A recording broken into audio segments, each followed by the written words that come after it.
Hello, everyone. Welcome back to another episode of Not Quite Cinema, where we talk the movies and shows that grab our eyes, turn off our brains.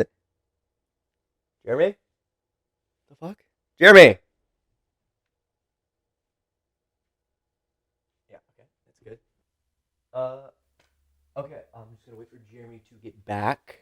I'm here. Oh, fuck! What the fuck?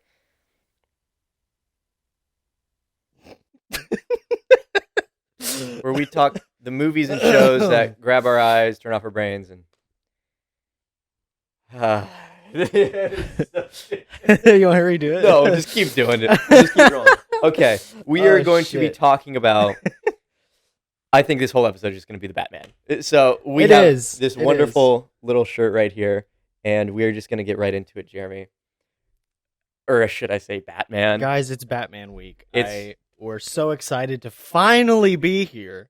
We watched all of the live action movies. Yes. We've seen it all. Mhm. And to me, I'll just kick it right off, you know? My God, I honestly think, sorry to Dark Knight fans out there, this is my new favorite Batman movie. Your new favorite? It is my favorite Batman movie. I mean, Robert Pattinson, I think, is probably going to sit at that probably like favorite for me now.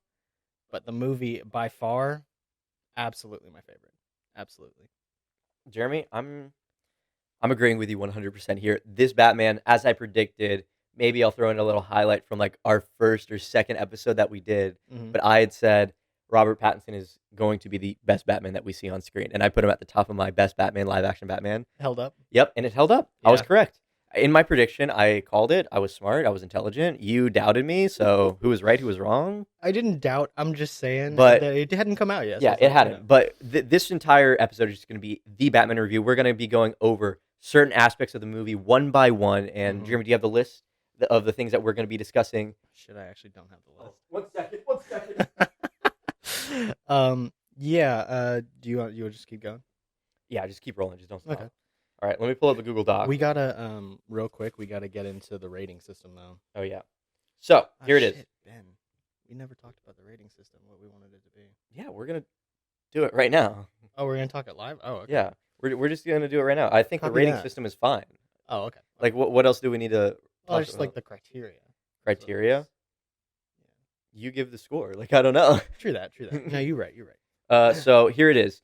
So our rating system here on the podcast is a decimal system, and that decimal then earns a badge, a designation of what we would describe it as, right? So here we have for movies, a 0 to 3.9 is to just wait for streaming. 4.0 to 5.9, watch the movie on a discount movie night, right?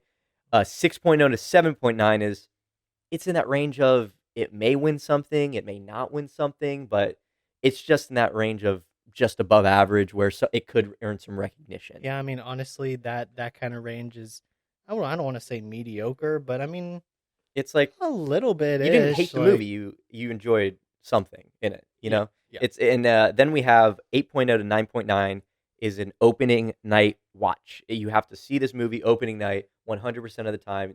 You cannot wait to see it. Like you just have to get your eyes glued onto that silver screen. Mm-hmm. So, and then a 10.0, a perfect 10 is Plato was wrong and there's such thing as perfection. Absolutely. So right now we're going to go into the criteria for scores, which is acting, cinematography. You're wearing a Batman costume right now. Yes, I am. Acting, cinematography, pacing, writing, characters, plot, originality, editing, sound, and dialogue. So we have a lot to get into. Jeremy, I'm gonna let you take the lead on this one and just give us your thoughts on the acting and cinematography. We'll start grouping them by 2. Okay. Robert Pattinson, I think, does a really fantastic job in this movie. And I think honestly, I could barely find an acting performance here that didn't land well for me. Yeah. I loved Colin Farrell as the Penguin. I absolutely adored Paul Dano. Is that how you pronounce it? Dano? Yeah, Dano. Dano. I loved him as the Riddler. He was unsettling. Like he had me on edge. This movie was, and I mean, I guess this plays off the acting a little bit, but this movie was scarier than I thought it was going to be. Like I was genuinely a little scared of Paul Dano for a solid portion of this film. Selena Kyle was fantastic. Zoe Kravitz really knocked it out of the park for me on this. Oh my God, she was so good. I can't wait to see her again. Um, but honestly, even James Gordon, that's my favorite James Gordon that Absolutely. we've ever gotten. Absolutely. I loved him in this movie. Mhm.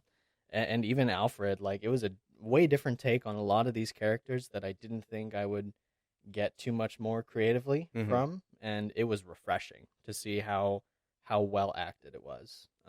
In terms of like cinematic quality, there are some moments in this film where tracking the action kind of falls off a little bit for Mhm. me, but my God, it's creative. It is compelling. It's very engaging.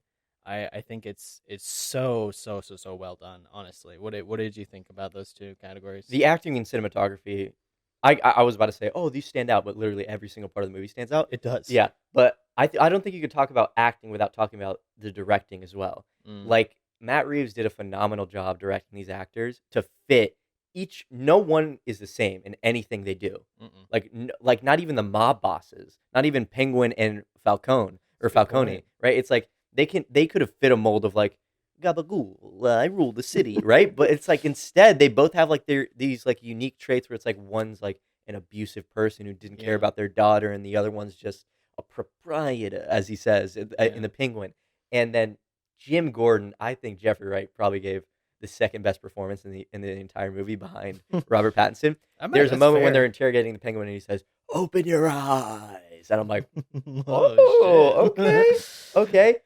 And the cinematography was this is some of the best like shots, best set pieces, best blocking you'll like I think you'll see in a comic book movie or like maybe in a movie in like the last like year, even with COVID and everything. Like this movie just revitalizes like so many things that you go to a movie to appreciate. You know, Absolutely. it's like this red and black that like this image just kind of gives you the feel of the movie. You know It what I mean? does And actually. like with Yeah. the flare at the end, with like Gotham, like just being so unique and housing in the world building, it was phenomenal. So let's go into the pacing and writing, Jeremy. What do you think? The writing was fucking out of this world. Mhm. Oh my Mhm. God. I I couldn't think like after this movie, I really sat there and I thought like, man, what dialogue didn't work for me? What story devices really didn't, Mhm. you know, move this along in the way that I wanted it to, and I was at a loss. I really the writing to me, Mhm. again, I have no expertise, but Mhm. perfect. Honestly, I thought the writing was absolutely perfect. I loved the way that these characters interacted with each other. I loved the way that they developed these relationships, and I felt like there were a lot of themes in what they were saying a lot of the time Mhm. that eventually just culminated in this really really good story and well developed characters. What was the second one? Writing and what? Pacing. Pacing. Man, okay, it is a long movie. Very long. It's 3 3 hours. hours. It's a trek, but I think it kept me engaged the whole time. Yeah. Honestly, for pacing, like my biggest worry is always that like if it's too long, it's gonna drag on, it's gonna Mhm. get boring.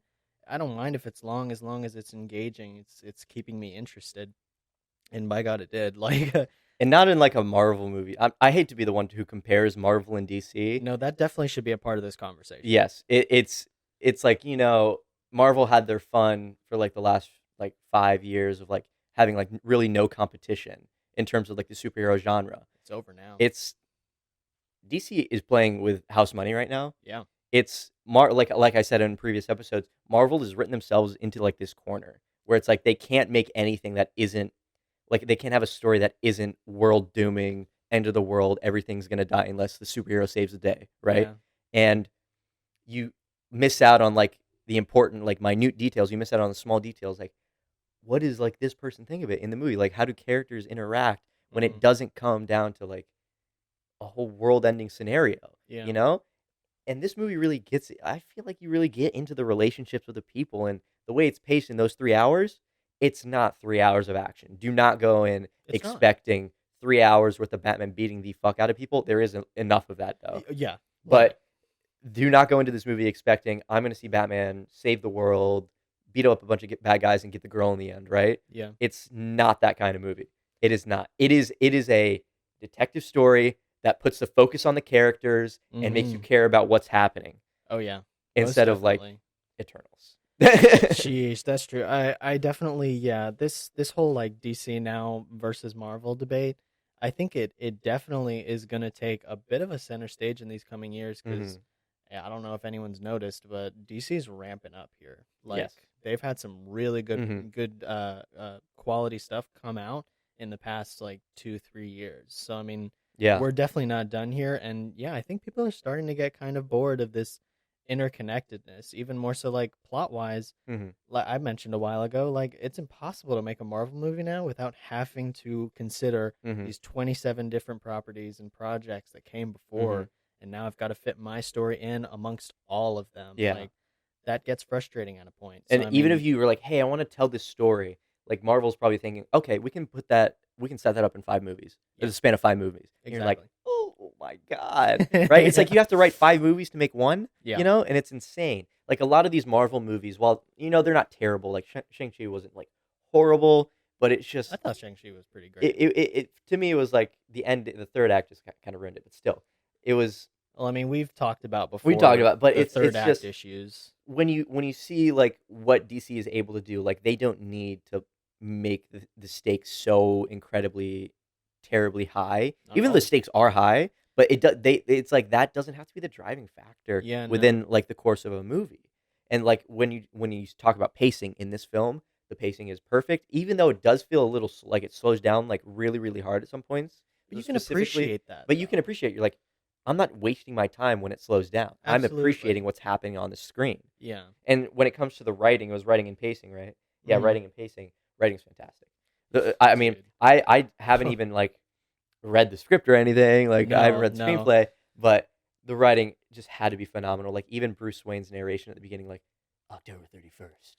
That took me a little getting used to. What, the narration? The narration, but I vibed with it. I vibed with it too because he was like keeping a journal and he was like voicing over what he's writing in the journal. Oh, you know what? I didn't even think about that. Yeah, that is him. It's not just him journal. talking to the audience. It's like him talking to himself while writing in the journal, and we just yeah. So that happens, and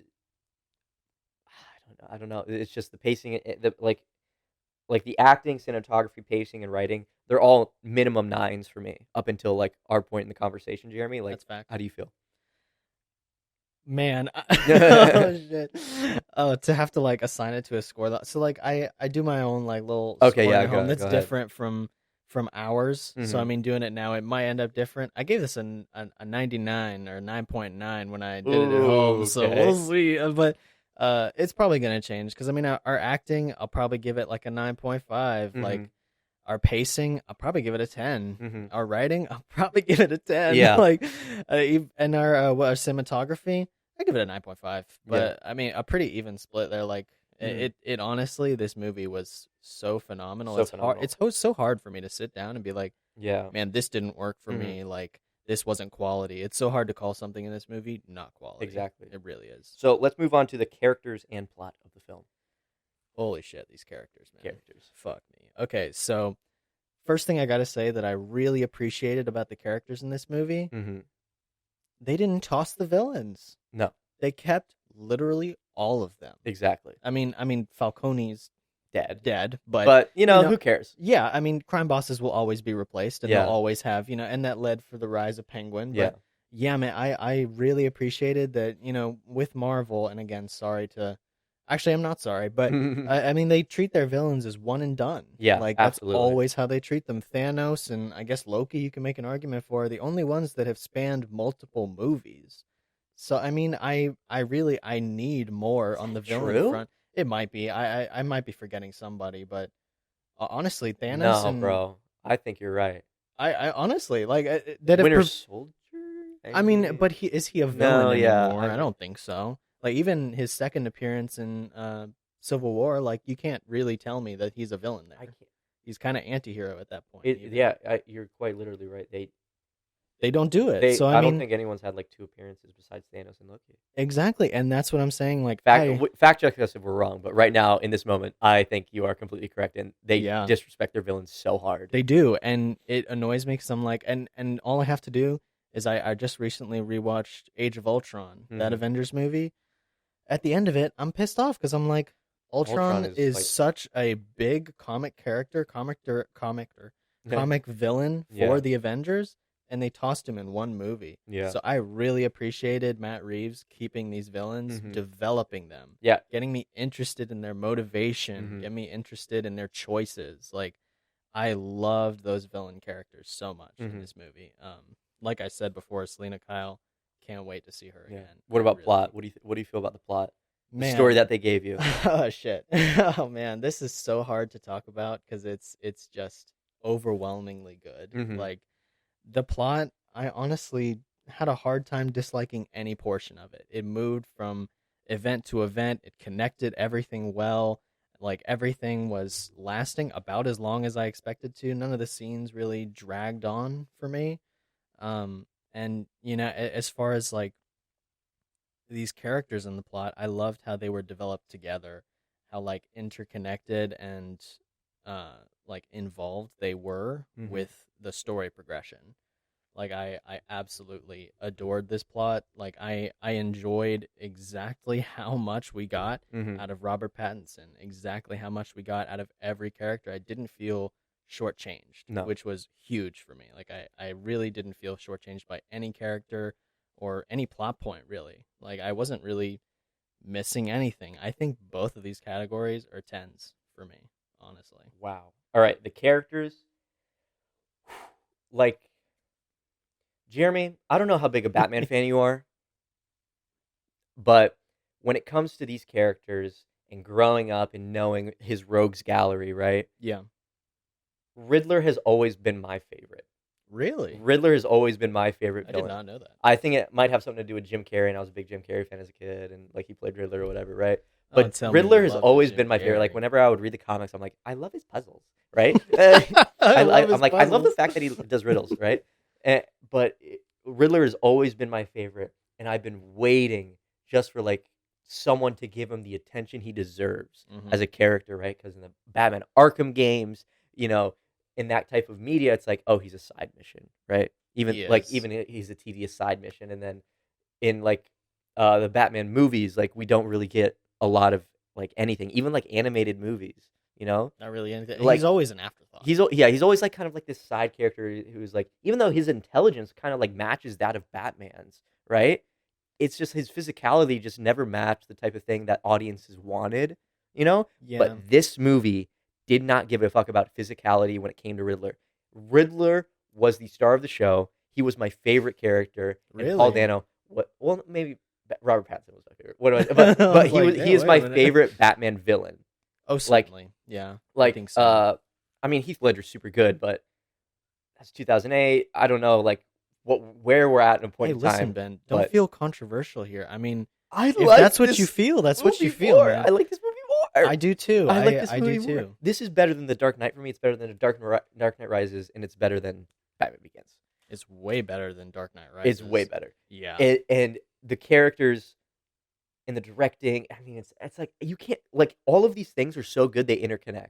Like Yeah. sometimes you can't really say it. Like sometimes cinematography carries a movie. Yeah. You know, so Most definitely. like 1917. I don't want to like ruffle any feathers, but you know, it's in Hey, one shot. Cool, I right? don't want to either, but I mean, I didn't enjoy 2001: A Space Odyssey that It's much, but cinematography. it was a beautiful It was a movie. beautiful movie. Sometimes It's a like beautiful movie. films like rely too much on one thing. Like they rely on Yeah. their like Marvel with like their big heads, their huge movie stars. They kind of rely on that like those faces to put to the movie. I definitely And think so. they rely on the acting and characters, but they put aside plot and villains, right? Yeah. This movie puts everything first somehow. And so when it comes to characters and plot, I have to talk about directing, and then I have to talk about the story that they're in, and then I have to talk about the source material that they're in, and it's just like, whoa, it's overloading. But it's so like you said, it's overwhelming in the most Yeah. good, amazing, positive light that you could ever think of a movie like Batman. Seriously. So characters and writing, 10 out of 10, 10 out of 10. Yeah. Great. And you did mention like comic background. We should mention like we're not going to dive into it Mm-hmm. a lot here, but there was like a prequel novel that came out. I forgot to read a summary about that. Oh no, you don't have to. I mean, it just kind of like just to summarize, it just kind of delves into his origin and like why he's at where he's at. Yeah, His year core- 2 Batman. It delves into his core motivations. So I mean, some of that is creative. Or your core Sorry, my motivations as Batman. there you go. Yes. You're in a fucking Batman costume. Oh my god! What, man? Look at your ears, bro. Just act Look like at it's your not ears, there. man. Just act like is it in the right place? No, they're pointing forward. Are they really? Yes, they're pointing What? forward. Look, Oh shit! Let me see the shot. Oh, that doesn't look good. They're pointing fucking forward on your face, man. I am the knight. Okay. All right, we're gonna move on to the next category, which is originality in editing. Oh my god, dude! I'll get into the editing. Do you want me to go first on this one? Feel free. All Feel right, free. originality. It did something I really like with movies that are adapted, right? Where Batman versus Superman failed at this horribly. But like Dawn of Justice, where you have one of the best Batman comics of all time. That's true. And then you just take out the fact Batman and Superman are in it, and maybe emulate some of the comic panels in cinematography, right? Yeah. And you don't really get to story. You're like, Lex Luthor is involved, like Was what's he? happening? Wonder Woman's here, like what's going on? And you're like, okay, but this movie, its originality took the fact that Batman was, or it took the fact that Batman is a staple of comics. I am. Right, and it took the fact that like we all know who Batman is, pretty much, right? That's We true, yeah. the Batman media we've consumed is like so widespread and so popular. Like everyone has an idea of what Batman is. Maybe not 100%. Ben Affleck's and Zack Snyder's version. I'm not a fan of that one, right? But it's like everyone has this idea of like Batman is an orphan. He's dark. He's brooding. He's violent, right? Yeah. But he doesn't kill. And I think this movie took like the skeleton of what Batman is and put its whole bat pussy into it, right? Surprised to hear you use that term. It took Batman as a dark brute, right? And it fit him in this world of like, I don't even know how to describe it, man. I'm like struggling to describe it, but it's a unique Batman that we haven't gotten before. Yeah. It is a unique Batman that we haven't gotten before, and it is the best Batman that we haven't gotten before. You know? Agreed. It's like its originality is astounding. And the Gotham that we got, it felt like it didn't feel like Joker with Joaquin Phoenix where it's like, oh, it's just 1980s New York. Yeah. In the form of Gotham. Yeah. With the name Gotham plastered on top of it. Like this one, it was like, it was so gothic. It was. Like the architecture was all gothic. Everything was dark. There isn't a lot of neon signs. It's not like Tokyo, like super colorful. No, or they anything didn't like overdid that. it. Like they gave us some of that, but I mean, Yeah. they didn't overdo it. No, and not at all. I gotta say, like I really enjoyed how it rained for possibly the entire movie. Here's the thing: at the end of the movie, it's like we will rebuild, we will do this, right, with the mayor, and it's like to me, it had some biblical sense to it. Like the flood comes, and it's kind of a reset. It's like the flood comes, and so I feel like the rain that was falling throughout the whole movie is kind of, it's like, well, fire purifies water, like water. What is it's water purifies, or no, fire purifies water pollutes or something like that. Water poisons. It's something. Maybe. It's something like that where it's like if you were to put it in something, it would just like dilute it. It's So anyway, I don't know what I was talking about for a second. But the rain, it kind of symbolizes that coming flood where it's like constantly raining, and it can only take so much before everything's wiped out. You know, so it's like a premonition. It's like almost foreshadowing, almost premonition, but at the same time, it's like constant rain brings flood, and constant like crime and murder and assault and everything. Yeah. It's like it's gonna reach a breaking point, and this movie reached that breaking point in a fashion that was symbolized by the flood. True, absolutely. Thank you for that one, Jeremy. Yeah, and no so problem. When we go to editing, this is the only problem I had with the film. Oh, some editing. Or the way some scenes were edited, I felt could have maybe cut down on that 3-hour time and not hindered the quality of the film whatsoever. Specifically, one scene for an example is when the Batmobile first pops up at like the docks, right? Yeah, where they have the drops and everything. When he's like powering it up in the alleyway. Yeah, I don't know how long it took, but it felt like it cut back from the Batmobile powering up to Penguin about 5 times. Yeah, I would. And I was like, that. Yeah, okay, and then he just kind of inches forward. He goes. Like inches forward, and then he stops, and then everyone flinches, and then they all like get out of here, get out. I'm like, dude, okay. We have to mention real quick though, like you just mentioned like people flinching. Yeah, dude, we didn't mention during the characterization, like, oh my god, the way that we started this movie and knew immediately that he was terrifying to everybody. Everyone is terrified of the shadows. Like, I love how much they pour into not just the character but the legend of the Batman already. And I mean, you mentioned before, I thought Gotham was so well done in this movie. And I mean, like, some may say the city is a character of itself. I was about to say that, actually. Like for it's the worst fucking phrase you could ever give. It's the most like cliche. Like, no, it's like not. The city's a character. It is. Like, okay, it's the world I live in, bro. It's a different world. I'm just saying. I genuinely feel like for Batman as a character, and as like a comparison for Spider-Man as a character, for movies that include Spider-Man, I feel like New York has to be a character. It has to be popping. Okay. It has to be characterized well. And that's what I'm saying about Gotham, was it was really characterized so well in this. I got a very good concept of what this Gotham is. And I mean, I guess we can call it world building rather than characters. Like, man, Matt Reeves, you built a fantastic world here. Fantastic. But I'm sorry. You look ridiculous, man. Okay. Sorry. I mean, is it crooked? Is it crooked? No, it's just the costume's so Should I take off the cowl? No, keep it on. I mean, we need like the I can change. Views. No, don't. Okay, let's just. All right. So, what did you think of originality in editing, Jeremy? I'm sorry, Batman. I'm sorry, Batman, if I hurt your feelings. I thought it would look cool. You do look cool. Thank you. Yeah, I had mentioned this like earlier in the week, but this was definitely the most original Batman story that I think I've ever seen. Yeah. This took a lot of the conventions that I felt like I've seen a billion times in so many different iterations. Like, it managed to take this character that I felt like I knew inside and out, and brought me something new. Yeah. Like, especially live action, we don't get detective stories. And I mean, and this is what I brought up last time, I think it was last episode, where I was like, I feel like we rely a lot on the flash of Batman, and not a lot on the substance.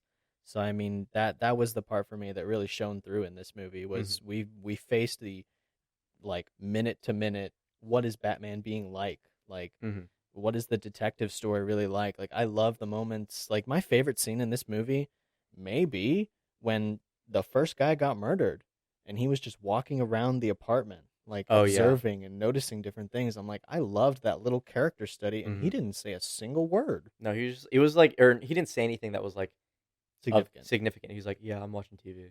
Yeah. Right? It's just like, that's all you needed to know, you know? Yeah. Yeah. And that just goes into like the directing and writing again, where it's like, that was fantastic. That was phenomenal, you know? Absolutely. And what about editing? Anything with editing?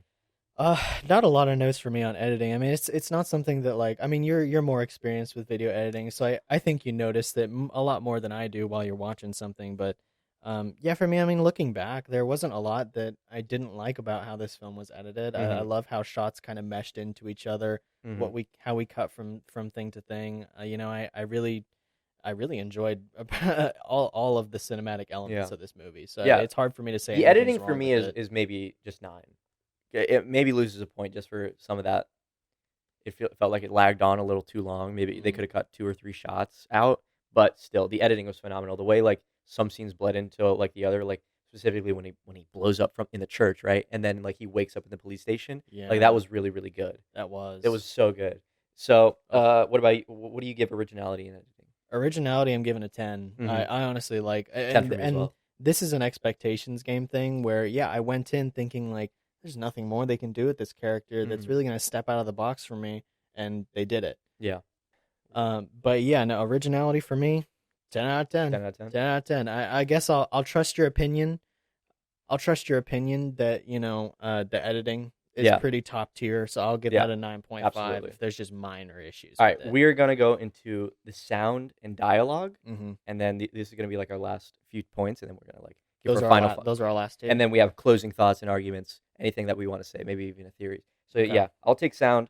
Sound, phenomenal. Batman walking, his boots hitting the ground, the rain hitting the concrete, the punching, the ripping, the duct tape. Oh, I think my favorite sound not my favorite sound, but like my most praise has to go to like Riddler under the mask. Oh, with the breathing? Yeah. The breathing kind of pissed me off. In every scene, it's just like, what is the price for your blind eye? Yeah. right? And you're just sitting there like, whoa, like that sounds like not bad, but like horrifying. Like that's like It scary, kind does. of. It's scary. That's Like what I'm that's saying. It's and scary, it's just like it's actually. not. It doesn't even go into like totally into the voice acting or totally into the acting, but into the voice and into the sound Yeah. and everything in Gotham. And it's, oh, the church scene has to be the best example of sound Mm, because it's like let's start from the beginning, right? yeah. Everyone's talking in murmurs, and then he sees the kid, and then faint screams in the background and turns around. Faint screams turn into loud screams, and it's the car crashes and bursts through the wall of the church, Yeah. and you hear every single brick fall, and everyone's yelling, and then it's just like boom, and then you hear Gordon say, "Let's get everyone out of here," and then someone says, "He's got a bomb around his neck," Yeah. right? And it's just like it felt real. Or not Yeah. it just felt so well done and so purposeful every single time. Yes. Every single sound that you heard was so purposeful. Nothing was wasted. And then like after that you hear Batman's boots come in, right? And then Riddler, the ringing, he answers it, and the voice is so good when he's Hmm. talking to the mask. And then the beeping of the thing of the bomb around his neck going Yeah. or like that when it first starts, and you're like, oh my god, Psychological it's games. it's like every like the sound played such a role in like so many parts of this film where you're like, whoa, whoa. Yeah, I mean, I definitely, for me, the most significant sound probably was his boots on the ground Mm-hmm. because we heard it so many times, Yeah, and you can tell that it's like this is probably how he enters every single fight. yeah. He just walks Walks in in like he owns the fucking place. like how fucking badass is that? You just walk up in a place and people are like, Mm-hmm. "Oh man, I might be fucked here." Yeah, Oh well, absolutely. it's over. So, dialogue now. Mhm. I don't know if I paid enough attention to dialogue, but I never felt as though I was like that was a cheesy line. There was no Scooby Doo this shit There's in no this movie. quippy. There's no There's quippy. no quip. I don't. Nothing. You got a lot of cats. Like this movie has like this sort of like humor, It's like dry. below surface level humor that like it acknowledges, but it doesn't exactly put at the forefront. It's like the kind of humor that's in this film was like, all right, yeah, there's a guy dressed as a bat in the crime scene right now. What's going on, by the way? Yeah, It's like the that's cops. The true. cops like, this is a crime scene, and he's like looking at this guy in a costume, like this is a crime scene, bro. And you're like, yeah, that is kind of ridiculous, you Yeah, know? I do kind of sit there. I'm like, how much pull does Yeah, just James Gordon have? for real. Like, because I mean, he's just like at the very start when with that first murder victim, the one cop tries to stop him, like you said, Yeah, he's just like, whoa, man, this is a crime scene. But like, I just look at him, yeah. You look at him, and then Jim's just like, he's with me, man, he's with me. Come on in. Like, and we're like, it is indeed an okay. active crime scene of, by the way, the mayor. Yeah. Not a small time crime scene. Hmm. That's it's the mayor of the whole city Yeah. of Gotham. Like, And it has this like understanding of what the character is and making this grounded, grungy, realistic. I don't want to say realistic because it didn't try to be realistic. You know, like it didn't try to be realistic like the Nolan films. Like, oh, you don't look at me like that, man. I'm just looking at you Oh normally. my god, it's so scary. Should I take the No, cowl keep it off? on, man. Keep it on. Keep it on. All right, but it's like not like the Nolan films where they have to explain every single gadget that he has. You know, it's like you kind of just have this like suspension of disbelief in this film that really just adds to it that much more. You know, where it's like, Yeah. okay, he has a grapple. Okay, he can fight. Okay, he has his cool ass suit that's bulletproof. Okay, Yeah. you know, it's like you didn't need an explanation for every single thing that he had, Yeah, and that translated into the dialogue. it did. It's like you didn't need someone to ask, "Where'd you get this contact lens with a camera in it?" And him goes, "I got it at the Army surplus store from Wayne Enterprises," or something like that. You know, Lucius Fox helped me develop. it's just like, here, put this in your eye, and she's like, "Okay." Yeah. It's just like that kind of thing. And then he goes like, "You got a lot of cats," and she's like, "I got a thing for strays." Like that, it's not hindered. The entire dialogue adds to every single character every single time. Like does. sometimes in Marvel movies, they use dialogue to explain the story. You know, the overarching world-ending story that's happening. Yeah. You know, it's like, "Hey, how's your day going?" "Well, Goopalagopolis is conquering the eastern seaboard, and I Yeah, have I'm to go like, stop him." that Right? And was you're one like, of my issues with Marvel, like that you've now brought it up. Like, mhm, yeah, I can't count how many times in movies from our movies that some guy just has a monologue explaining yeah, half of the plot. exactly. Like, just look at Guardians of the Galaxy, fantastic movie, Hmm. but I mean, I mean, the Collector just like He's explains like, the here's a whole PowerPoint thing. Like, presentation on the Infinity Stones for the next 3 literally, movies. I'm like, you couldn't have just let me experience that, Yeah, maybe. yeah, that kind of thing. Like, but the dialogue adds to the characters. Yeah, I think the dialogue. I don't know if it's like a term, but it put character first in dialogue instead of like story necessarily. yeah, Like every single that time makes someone sense. speaks, if it is something about maybe if it even is something about the story, it's approached from that character's point of view. Hmm. It's not approached from this like view of God point of view, like Yeah. omnipotent like kind of thing, and it's just like they're like at, like the interactions between Jim Gordon and Batman, where they're Hmm. just like talking back and forth trying to figure out the case. Yeah, That's like the perfect example of like they're approaching this from their perspectives, they are. and Yeah. they're trying to connect their minds and be like, okay, what do we do? And that's perfect to me. What about you? Golly, man, I didn't really dislike any interaction. Like even a character that I didn't think I would enjoy any dialogue or moments from, the Hmm. Penguin. Yeah, It was phenomenal in phenomenal. this. Everything he said made sense. Everything he said Hmm. was connected to the plot, moved forward the plot. It Hmm. moved forward his character. I think the way that this is acted, the way that these characters were directed, it really just, and you know what they're saying, it just all meshes so incredibly well Hmm. together. I really could not complain about really any dialogue. My biggest issue was, yeah, superhero films, they feel kind of quippy Yeah. sometimes, and it doesn't bog it down all the time. But yeah, I felt like even this felt. You had mentioned that it didn't feel realistic. It felt really realistic to me. Like it felt like, man, this is how normal people talk. I was just trying to say it didn't try to explain it and put it in like the context of our world. Yeah, That's what I was trying to say. I do really enjoy though, and I guess this connects to originality. Like I really enjoy that we don't need an origin story to really enjoy this. Like we know Batman's origin, Hmm. and yeah, it could be different. And the prequel kind of alludes to it being a little different, but Yeah, it's the same thing. He was it's with his parents when he got shot. yeah. But I mean, again, like it really just explored conventions of this character Hmm. that I didn't think that they would. Yeah. Like I just it astonished me. Hmm. It did. So good. Yeah, Anything else to say for about it? About those two categories where we score them and then move into our final thoughts? no, I don't. I honestly, dialogue was a 10 out of 10 out of 10. 10 for me as well. 10 out of 10. 10 out of 10. Sound for me, probably one of my favorite ones. Hmm. Sound goes along with score, but the score was phenomenal. Wow. Something in the way. Michael Mm. Giacchino, you did So it, good. man. You So, did it. so good. This was a fan, like, yeah, the score especially, we have to at least mention, like, Boom, boom, boom, I boom, know, dude, it was boom. so good, so good. And It's something that the score wasn't like heroic, like dun, dun, dun, dun, dun, no, like not it really. was dark and brooding just like that. It fit the vibe. It fit the vibe perfectly. It did. So sound 10, dialogue 10, Hmm. right? Final thoughts for me. I wanted to acknowledge one thing. Hmm. So spoiler, this entire thing is already spoilerized. Well, Right? I'll yeah. put spoilers in the title, but I mean, you don't spoilers. have to, but It's yeah. when Batman got shot in the chest and then Catwoman saved him, and she's like, "It's okay, it's okay, it's okay, it's over." And then she like gets pulled off, and then he has to inject himself. Hmm. Does that serum look a little Baney to you?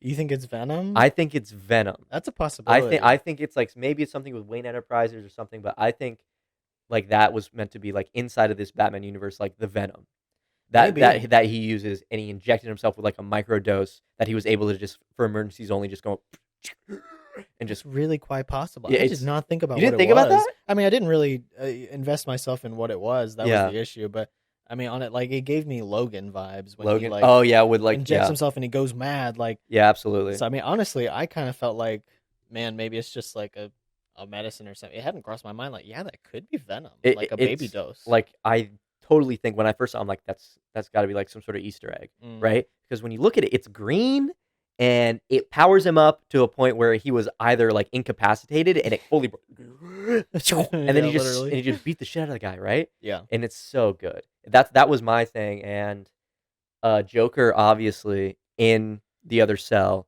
Okay. That was a problem that some friends had when we were watching the movie, where they said, "Okay, we don't need another Joker. Like, let's focus on other characters right now." What about you?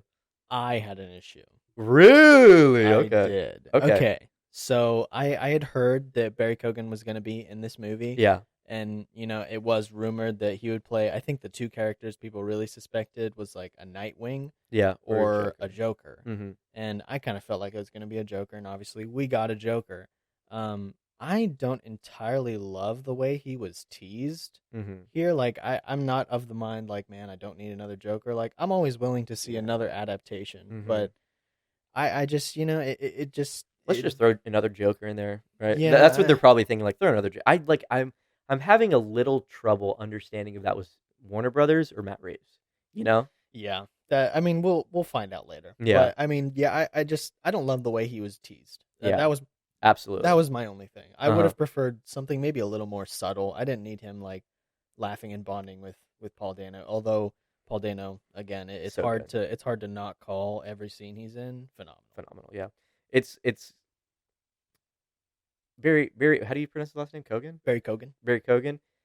He's super Irish or like whatever. He Scottish, whatever. Did that come through? It came through so hard. Yeah. As soon as he spoke, he's like, sorry about that, and I'm like, oh. He's like, it's okay, calm down, and I'm like, is he trying to do an accent or is Joker just like from the United Kingdom now? You'll get your revenge. Yeah, it was like that. Like it would slip through. I'm like, dude, just try an American accent. Yeah, just try it, right? I feel like they kind of like that's what makes me think like they kind of threw him in like a little last minute. Yeah, and it might have been Warner Brothers because he may not have had time to like perfect that American accent, you know?